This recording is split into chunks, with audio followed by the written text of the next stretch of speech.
is throwing where the cake will be, as you've been talking about, and all the rest of that. And then this evening, for the young kids, 200 or so of the young kids, they have a party at another location here in Great Windsor Park, and that will be the day, quite a full day. So you then ask the question, what do Harry and Meghan do next? And the answer is not much, really. We know that they're not going to go off on an immediate honeymoon. They've got their father's 70th birthday, in fact, coming up next week.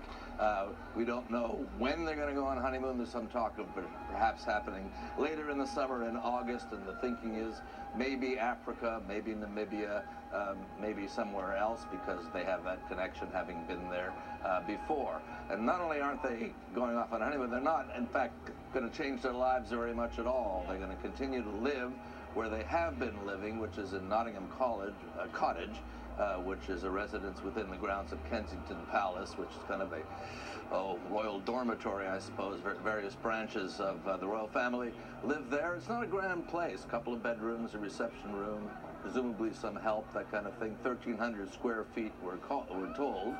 That'll last them until if and when they start a family, which they've said they want to do fairly quickly. It's also where William and Kate lived before they started their family, and that is their future. They're going to hang around here, continue to do the appearances that they have been doing, their father's birthday, perhaps a little trip to Ireland for another function, and then maybe later in the summer, finally get away.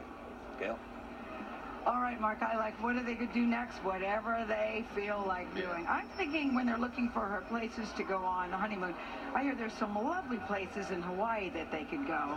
I'll bet they could get a really good price in Hawaii. I'm just saying. I'm reading a lot into that, Gail. I don't know why you're reading anything into it. I'm just saying there's some lovely places in Hawaii. Penny Jr. is back with us. She's the author of Prince Harry, Brother, Soldier, and Son. Penny, now husband. What? Oh, now husband. Now husband, you're right. You know, they gave the title of Duke and Duchess of Sussex. What is the significance of that? Well, the titles are all part of the peerage, and it's very traditional for a member of the royal family on marriage to get given a title. The title comes from the Queen, and the Sussex title has not been used for hundreds of years. The last person to hold it was one of George III's sons.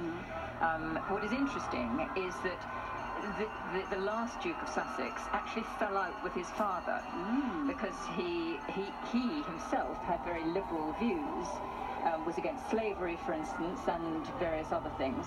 And his father was very traditional, and they had a falling out.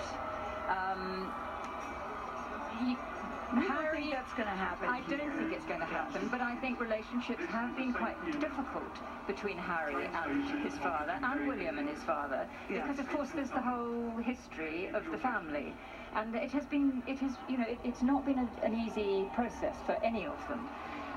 But I think that today's ceremony, in a funny way, is going to be quite a healing process, because the fact that Prince Charles gave Meghan away, didn't give her away, but he accompanied her down the rest of the aisle. I think it's actually quite significant, and it will send a very strong message that this is a united family, that they are welcoming Meghan into it. No, and it was a very beautiful picture. You just heard the loudspeaker announcement. They said, "Attention, please."